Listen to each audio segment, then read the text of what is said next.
Guys, so your second question, next question of exams is IHD, so ischemic heart disease, Ischemic heart disease, IHD, angina pectoris, etiology, pathogenesis, treatment. So, my dear friends, I repeat it. I used to talk about that, and I repeat. So when we use this definition, ischemic heart disease is a question of tradition. So ischemic heart disease is a coronary artery disease, okay? It's the same thing. No, actually the same thing. So ischemic heart disease, also known as a coronary artery disease, refers to a condition when there is an insufficient blood flow and oxygen supply to the heart muscle due to narrowed or blocked coronary arteries. So it's a question of demand and supply. Okay? So blocked coronary arteries, that's why supply is less. And you answer in this manner. Ischemic heart disease or coronary artery disease refers to a condition when there is insufficient blood flow and oxygen supply to the heart muscle due to narrowed or blocked coronary arteries. Angina pectoris, commonly referred to as an angina, is a symptom of this IHD or ischemic heart disease, coronary artery disease, you name it, doesn't matter, characterized by chest pain or discomfort caused by a reduced blood flow to the heart muscle. So actually we can say, if you remember all this chain, so angina pectoris is the first complaint of this long history of cardiovascular continuum. So try to be very specific in the first 2-3 minutes. Because for exam, you got the 2-3 minutes. Okay, so I repeat, write please, take your pens and papers and write. So ischemic heart disease, I repeat it. Ischemic heart disease, or also known as a coronary artery disease, refers to a condition when there is insufficient blood flow and oxygen supply to the heart muscle due to narrowed or blocked coronary arteries. Angina pectoris is the first clinical sign of the cardiovascular continuum, referred to as an angina, is a symptom of coronary artery disease, ischemic heart disease, characterized by typical chest pain, typical chest pain or discomfort caused by reduced blood flow by coronary arteries to the heart muscle. This is angina pectoris. So you have to prescribe, of course, if there will be question about angina pectoris, we remember that angina pectoris got a three-principal triada. So first, where is subthoracical pain, substernal pain, retrosternal, classically retrosternal pain. Second point, this pain, angina pain, reveals during physical activity, during stress. And third point, it calms when we stopped the physical activity or we take a nitroglycerin. So actually it is largely sufficient for the answer, but there is an etiology, pathogenesis, and what else? And treatment.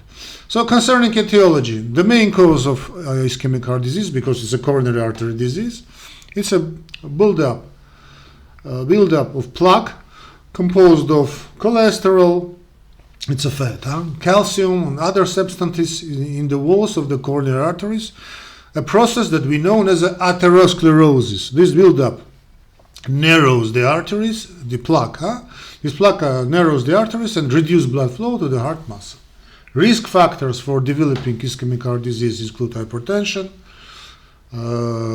cholesterol, questionable, but anyway, high cholesterol levels.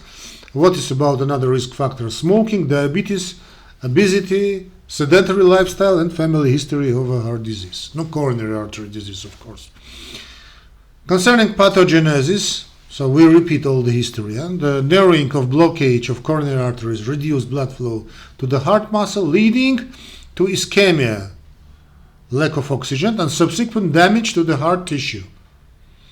When the damage for oxygen exceeds the supply, when the demand of oxygen, demand and supply, when demand for oxygen exceeds this supply, such as stress during physical examination, why not emotional stress, angina pectoris occurs as a result of inadequate oxygen delivery to the heart muscle. In severe cases, complete blockage of a coronary artery can lead to a heart attack, myocardial infarction, for example. No, heart attack is a street talking. Myocardial infarction, no, for example. Treatment or management. The treatment of the problem aims to relieve the symptoms, reduce the risk of complications, and improve overall cardiovascular health. Treatment strategies may include lifestyle modifications, must include lifestyle modifications such as, of course, smoking cessation, regular exercise, healthy diet, and, if it's possible, weight management.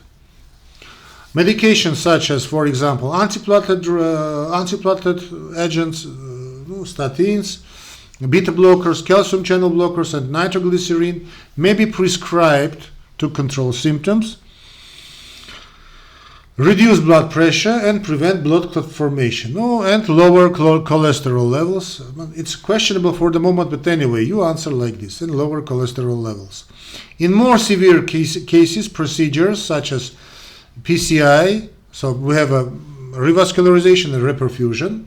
So PCI, percutaneous coronary intervention, with stent placement or coronary artery bypass, grafting, that is CABG, may be recommended to restore blood flow to the poor heart muscle. Angina-specific treatment may include nitroglycerin to reduce chest pain during episode of angina, as well as lifestyle modifications as medication to reduce the frequency and severity of symptoms. So 7 minutes I'm talking. Of course, you don't have such time for each question. Of course not. So from the beginning, try to be more specific. Try to be specific as you can. So never talk the things that you are not sure. And you've got 20 minutes to prepare for exam, my beloveds. So prepare and talk the things that you know. So you are 150 persons. One day and pass through internal medicine questions. Then second question, surgery, then gynecology, then clinical case. Of course, it's impossible to pass all these during one day. That's why try to be specific. 2 or 3 minutes of correct answer is largely sufficient to say stop, next question. Okay, God bless you. Everything will be okay. See you on the next lectures. Bye-bye.